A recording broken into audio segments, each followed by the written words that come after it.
rahimakumullah, tentang masalah perzinahan atau perselingkuhan ini sudah banyak-banyak ayat-ayat Al-Quranul Karim, bahkan hadis-hadis Rasulullah. Hadis Nabi Muhammad menyatakan aturan-aturan dosa-dosa orang yang selingkuh, baik itu laki-laki maupun perempuan. Jadi dosa yang selingkuh, dosa suami yang selingkuh, atau istri yang selingkuh, ini sama saja.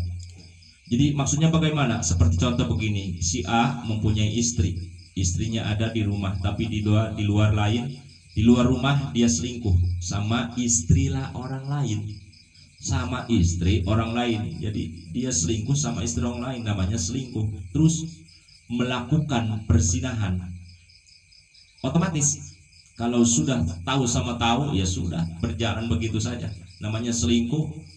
Entah itu diajak jalan atau kemana, namanya selingkuh itu.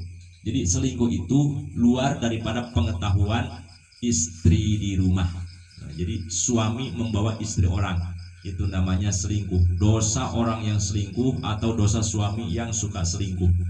Ini bagaimana kalau kita berbicara tentang dosa selingkuh? Ini Al-Quranul Karim sudah menjelaskan, berarti ini termasuknya orang yang selingkuh ini adalah dosa minal kabair, juga dosa sangat besar, dosa terjelek sekali. Ketika Rasulullah SAW, ada seseorang datang kepada Rasulullah, ya Rasul, saya sudah mengenalmu, saya sudah iman kepadamu, saya iman kepada Allah Subhanahu Wa Taala. Saya takut akan satu saat nanti saya disiksa oleh karena saya pernah berbuat zina sama istri lain, sama istri orang. Rasulullah terkejut, wah ini harus dirajam dong. Iya. Terus memanggil sahabat Rasulullah SAW, ya Sayyidina Abu Bakar, Sayyidina Umar dan lain sebagainya. Sahabat dipanggil bahwa ini orang berzina. Terus kita sekarang bawa ke lapangan, kubur dia, kubur separuh. Jadi gali ini kubur separuh, ada kepalanya aja kelihatan. Dilingkari oleh sekelumit rombongan para sahabat, masing-masing memegang batu. Batunya nggak kecil lagi, sudah ini, sudah kepala lebih gede. Jadi Rasulullah memberikan aba-aba komando, silahkan ini biar dosanya habis, biar dosanya diterima oleh Allah Subhanahu, dihapus oleh Allah Subhanahu Wa Taala, sebab dia pernah selingkuh sama istri orang lain, dia sudah pernah berzina sama orang lain, dilemparlah dengan batu, maka kepalanya tinggal kepala tua. Maka ketika sudah terkulai darah di mana-mana bercucuran, Sayyidina Abu Bakar mungkin perasaan juga kan, dia masih belum seberapa seperti Rasulullah SAW imannya. Ya Rasul, sudahlah kasihan, berhenti ya Rasul. Sudah berdarah di mana-mana, hampir sudah mau mati. Rasulullah teruskan, jangan berhenti sampai ini batu habis.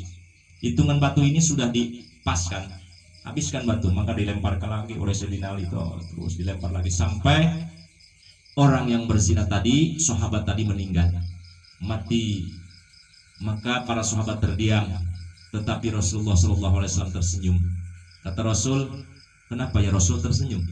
Oh, saya melihat langsung diperlihatkan oleh Allah Subhanahu Wa Taala, ruh sahabat ini yang kita rajam ini sudah diterima oleh Allah Subhanahu Wa Taala. Sekarang dia ada di surga Allah Subhanahu Wa Taala. Amin ya Rabbal Alamin. Itu jadi dosa orang yang selingkuh harus kayak begitu. Ini ajaran Al-Quran, aturan Rasulullah SAW, bukan kejam. Ini kalau untuk menghapus dosanya sebab dosa gede yang paling terjelek. Ini dosanya harus dirajam orang yang punya.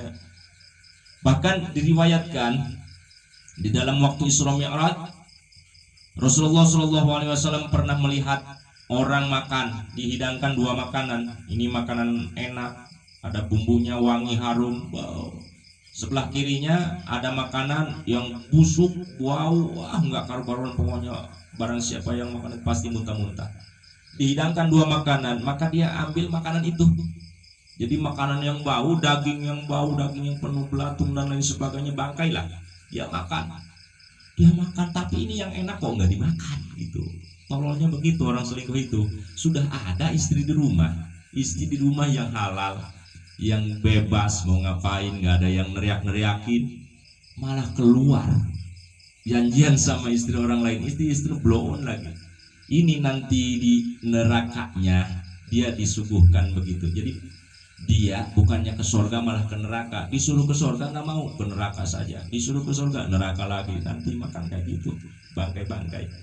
Jadi para netizen, dosa orang yang selingkuh, dosa suami yang sudah selingkuh, istri yang sudah selingkuh, ini kalau ingin dosanya terhapus, maka kalau di negara kita ditegakkan, ini Al-Quran pasti paten. Sebab Al-Quran tidak ada hukum selain Al-Quran yang paten. Hukum selain daripada Al-Quran akan dirubah-rubah, tetapi Al-Quranul Karim ini hukum Allah Subhanahu wa Ta'ala yang memegang.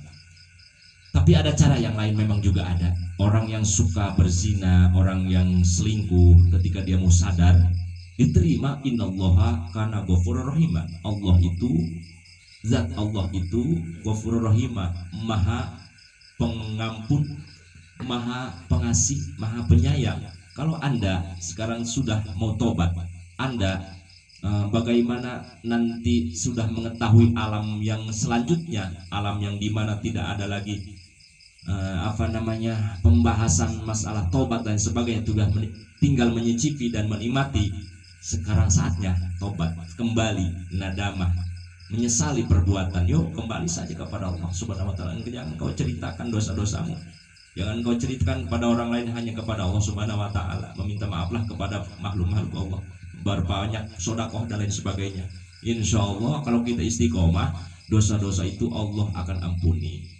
Mudah-mudahan ada manfaatnya bagi orang-orang. Semua orang itu mempunyai dosa, tetapi jangan engkau melampaui batas. Sebab dosa yang selingkuh, dosa yang berzina sama istri orang lain ini sabila paling jelek, paling tidak disukai oleh Allah Subhanahu wa Ta'ala, paling dibenci oleh Allah Subhanahu wa Ta'ala. Maka yuk kita kembali sebelum ajal datang, kita kembali bertobat kepada Allah Subhanahu wa Ta'ala, biar kita diampuni oleh Allah Subhanahu wa Ta'ala. Assalamualaikum warahmatullahi wabarakatuh. Waalaikumsalam warahmatullahi wabarakatuh.